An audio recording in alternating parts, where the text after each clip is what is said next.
नमस्कार साथियों, स्वागत आपका अभिनंदन आप ही के YouTube चैनल पर। दोस्तों बहुत ही महत्वपूर्ण जानकारी दे रहा हूँ।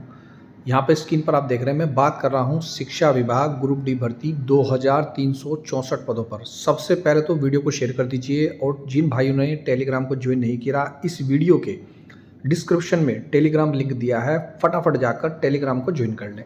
आपको नैनीताल की PDF देखनी है, अल्मोड़ा की, पिथौरागढ़ की, बहुत सारी PDF हमने अपने टेलीग्राम पर सेंड कर दी है और कुछ PDF हमारे पास नहीं है तो हमने सेंड नहीं की। लेकिन जैसे ही हमारे पास कोई PDF आती है, सबसे पहले हम अपने टेलीग्राम पर सेंड कर देते हैं। बाकी दोस्तों, जिन भाइयों को भी फॉर्म भराना है, फिलअप कराना है, मेरा व्हाट्सअप नंबर है, आप व्हाट्सअप नंबर मैसेज करें, मैं सभी जानकारी आपको दे दूंगा कि क्या क्या डॉक्यूमेंट चाहिए क्या नहीं। वीडियो में भी समझिएगा।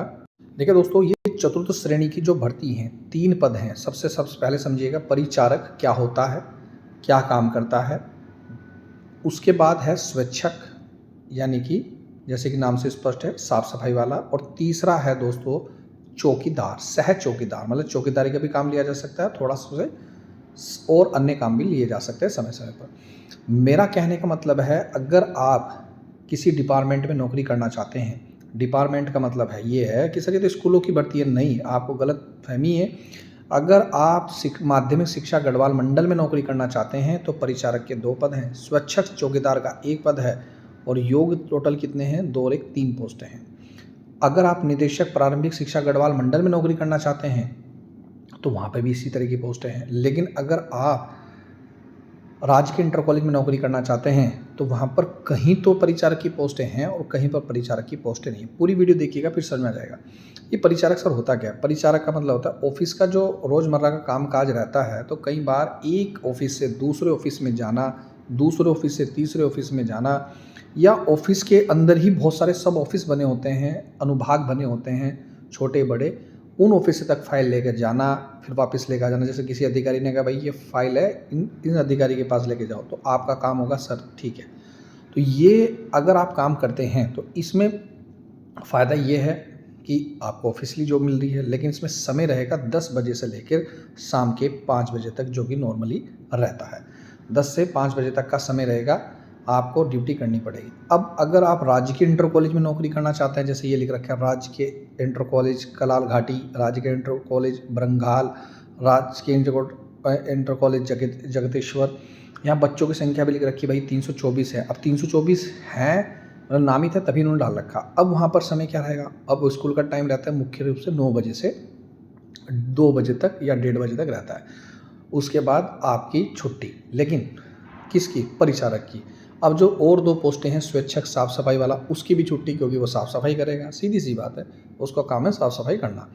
उसके बाद 2 बजे के बाद उसकी छुट्टी हो गई। लेकिन अब जो चौकीदार है, सह चौकीदार, अब उसे चौकीदारी करनी पड़ेगी उसी स्कूल की, समय समय पर। उसमें शिफ्ट वाइज होगी, उसमें ज़्यादा चौकीदार की वैकेंसीज होंगी, जैसे 2 होंगी, एक नाइट को करेगा तो एक डे में करेगा, फिर अगले दिन वो डे में करेगा, ऐसे ऐसे वो अपने हिसाब से कर लेंगे, 7 दिन ये करेगा 7 दिन वो। तो समझ में आ गया पूरी जानकारी। 3 तरह की पोस्टें हैं, स्वच्छक, चौकीदार और परिचारक।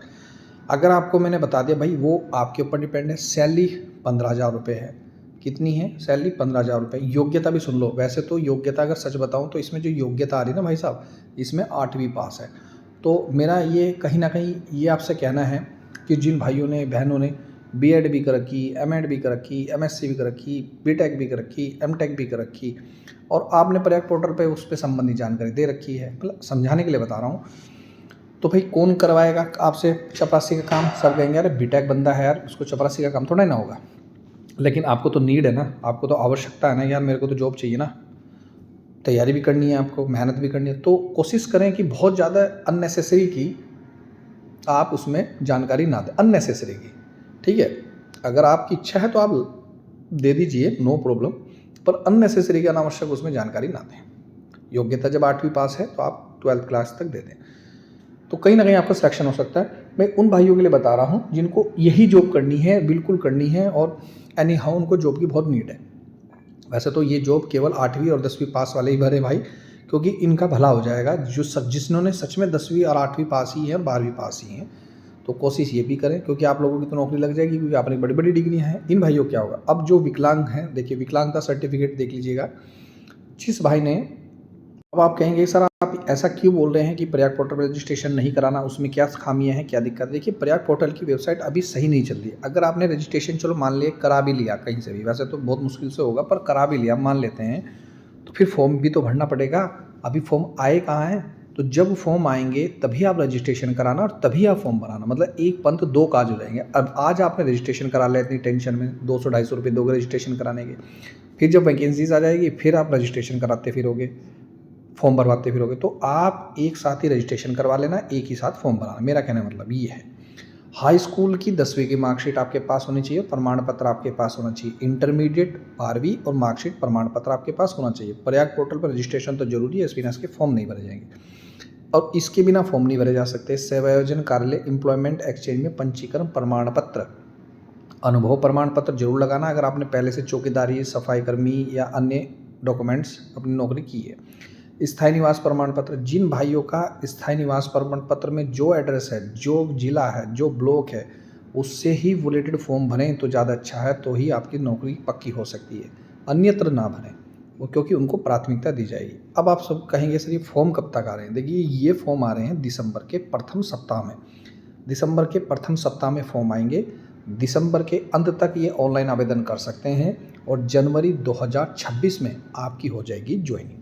सैलरी है 15,000 रुपये, लेकिन इसमें सैलरी आपकी बढ़ेगी। मैं फिर बोल रहा हूँ, लगभग 20,000 रुपये सैलरी आपकी हो सकती है। तो ये थी महत्वपूर्ण जानकारी। फिर भी कोई क्वेश्चन या डाउट रह गए हों तो कमेंट करके बताइएगा मुझे, और टेलीग्राम को जो ज्वाइन करना। तो ये थी महत्वपूर्ण वीडियो। मिलता हूँ नेक्स्ट वीडियो में। वीडियो देखने दोस्तों धन्यवाद। जय हिंद, जय उत्तराखंड।